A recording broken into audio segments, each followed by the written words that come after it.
காய்ச்சல்னு சொல்லி டாக்டர்கிட்ட போனால் அவங்க வாயில் தெர்மோமீட்டரை வச்சு நம்ம பாடியோட டெம்பரேச்சரை மெஷர் பண்ணுறாங்க. குறிப்பாக நாக்குக்கு அடியில் வச்சு ஏன் மெஷர் பண்ணுறாங்க, அதை தெரிஞ்சுக்கிறதுக்கு முன்னால் ஹெல்த் கேர் ரிலேட்டடான விஷயங்களை ஒரு நிமிஷத்துக்குள்ளே தெரிஞ்சுக்கிறதுக்கு நம்ம டாக்டர்ஸ் ஃப்ரெண்ட் சேனலை சப்ஸ்கிரைப் பண்ணி வச்சுக்கோங்க.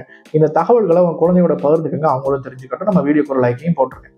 நாக்கு கடியில் நிறைய நரம்புகள் இருக்கிறதுனால இந்த தெர்மோமீட்டர் நாக்கு கடியில் வைக்கிறது மூலியமா நம்ம பாடியோட டெம்பரேச்சரை அக்யூரேட்டாக டாக்டர்ஸால் தெரிஞ்சுக்க முடியும்.